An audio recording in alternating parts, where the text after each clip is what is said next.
Good afternoon, everyone. I will hold this lecture in English because I assume very few of you speak Norwegian. But I flew in from Norway yesterday, and when I look out the window, it is like being at home. And you know, in Norway these days, the sun rises at around maybe 8:30 in the morning and sets around 4:30 or 4 o'clock in Oslo. So most of the day is actually dark. And when the snow comes, the darkness disappears because snow reflects all light. So not only do we enjoy skiing and being outdoors, irrespective of weather, but we also really enjoy the snow because it doesn't turn dark anymore. Even at midnight, the snow reflects. And the most enjoyable part is if you have a full moon and it's a lot of snow, then you go skiing in the woods with no headlight, no lights. And it's very, very good for your mind to relax. Today, however, I will spend some time with you. And I've only been given, I think, 1 hour and 15 minutes, including questions. Let's see here. Slideshow. There we go. This works. I will then try to give you an understanding of what we are as a company and a little bit about myself, what makes me who I am today. And then I'm going to say a few words about some of the challenges out there in the world and actually how they apply to you as a human being, because there are huge changes taking place in the workforce. If I speak too loudly, please just raise.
Myself first, and see if this pointer works. So I'm actually a Norwegian citizen, despite my last name.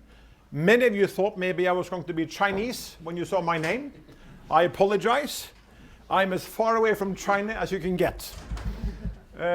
Or, put it another way, the Chinese, they stole my name. It is my name. So, Wang is not uncommon in Norway. But in the old days, it used to be spelt with a V, V-A-N-G. And in Europe, if you're German and you spell something with a V, they pronounce it F, like Volkswagen. So my name changed back in 1441. They spelt with a V, and then they changed it from a V to W, because at that time there was a lot of trading between Germany and Norway. So in Norway, then pronunciation V or W, same. Then the Germans also would say Wang. Wang with a V means valley. So in Norway, many people have surnames linked with geography. A fjord, or a mountain, or a rock, or a field, or a valley. So that's, I cannot say they stole my name. Then I went and took the army, and in Norway you have a couple of years in the army, as you do in Korea. I took my undergrad in Scotland, and then I went to Harvard, and then I've done some other courses. But more importantly, I started working in Norway, and I spent about half my life outside Norway. I've lived in the US for 16 years, 17 years. I lived in the UK for 7 years. I lived in Korea for 5 years. So most of my life, I've actually worked outside of Norway. And if you look upon the places I've actually done business, and it's not just, and this says about how the world is changing. Basically, these are all the places I've done business, either negotiated or have customers or suppliers. And I've had the pleasure to travel quite a bit, as you can see. So I am basically one of these people the airlines love, because I always travel. I'm a frequent flyer. And so my talk will be based on my experience, based on being in different parts of the world. As I said, I had a total of 5 years in Korea. I had 2 years in 1989 and 1990. And then I had 3 years just recently. I left in 2010. So I was head of a company called Ucor here in Korea. And I do come back to Korea 4 or 5 times a year. As Mr. Kim said, I am a member of the globalized BOD. So as a consequence of that, I come back for that. I'm also a member of another company called Ucor Car Carriers. So I am here quite often, and I'm always enjoying coming back. A lot of friends here. Now, let me then talk a little bit about the company as such, and I'll give you some insight into how we ended up being what we are today. And the holding company is called Wilhelmsen Holding, and this is not, the name itself is very, very difficult. So it's not, I would say, a good brand, because not many people can pronounce it. So most people use WW, just 2 initials. This company here is what I'm responsible for. I'm owned 73% by the holding group, and the other 20+% is owned by individual shareholders. We're traded on the Norwegian Stock Exchange. So what I control here is basically Wallenius Wilhelmsen Logistics, which we own 50% of, Ucor Car Carrier, which is a Korean company where you own 40%, and ASL, which is a US flag company located in the US, 50%, and Glovis 12.5%. So this is my responsibility. The other parts here are all linked to the maritime industry, linked to logistics, supply chain, shipping. So if you look upon the various players in the shipping industry, you have from ship design, you have yard building vessels, you have ship owners, you have banks financing, you have ship management, you have the commercial operation, you have the ports, you have bunkers, you have canals, Panama and Suez Canal, you have inland transportation, you have the cargo owner, you have port state controls, you have classes, you have IMO, you have flag states. These tend to be public, and these are privates, but all form parts of the cluster called shipping.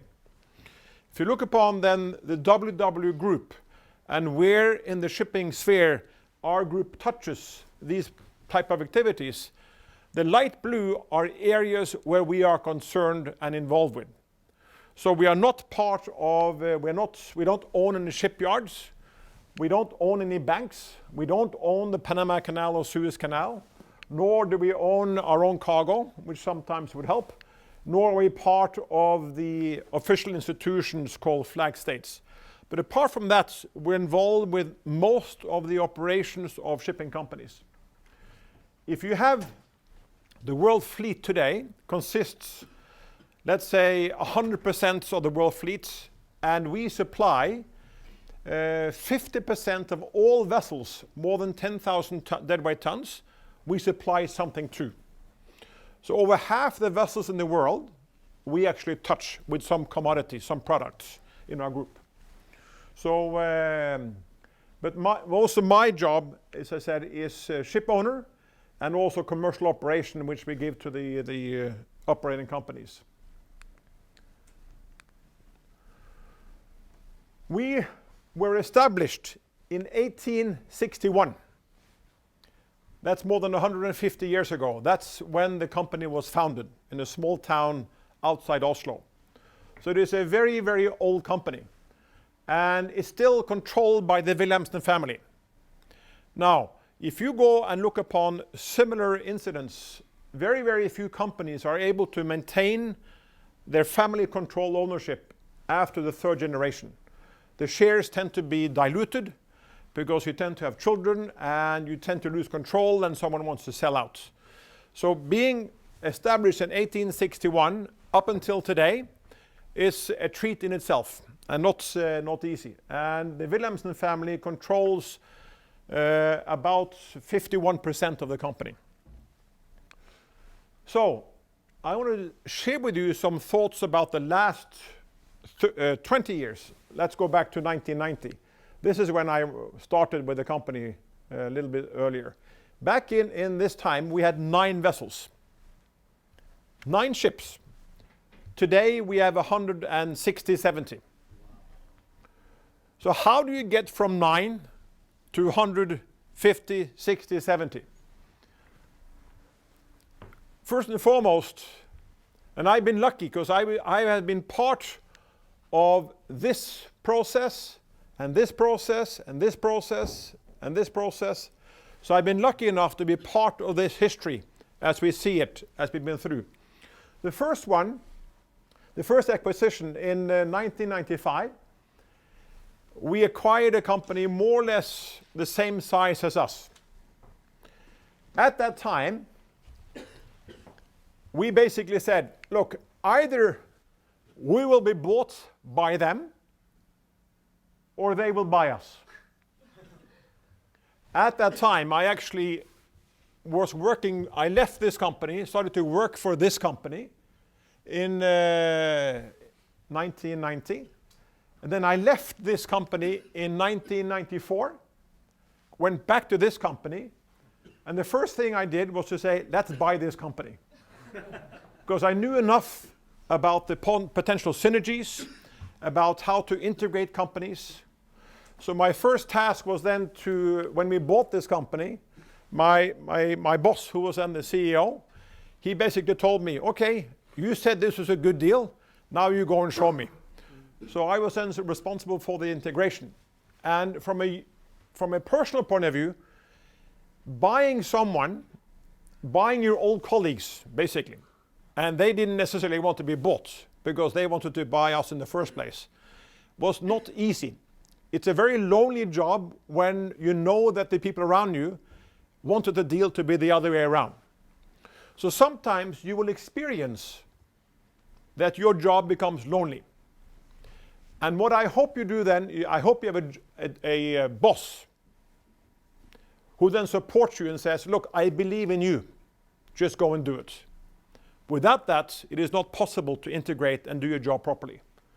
So when you go out and find a job, the first thing you do, look for the best manager possible. Someone who you can trust, who believes in you. Very, very important. So then we doubled in size. And then we said, look, we're still too small. The world was becoming bigger and bigger, more and more global. And this is when, this is in the early 90s. This is before iPhones, smartphones, and you name it. Then we said, look, for us to really start to build, we have two options. Well, we have three. One, we can do nothing. But if you do nothing, you end up exactly where you're heading. And that's becoming too small, so we will not survive. So we said back here that if we don't do something, we will die. We're not big enough. We're not global. Then you can buy someone. You can buy an existing player, but that's pretty expensive. To buy someone means you have to go and borrow money. You have to gear up the company. And that's risky because it can jolt the competition, so everything becomes unprofitable. Or you can merge.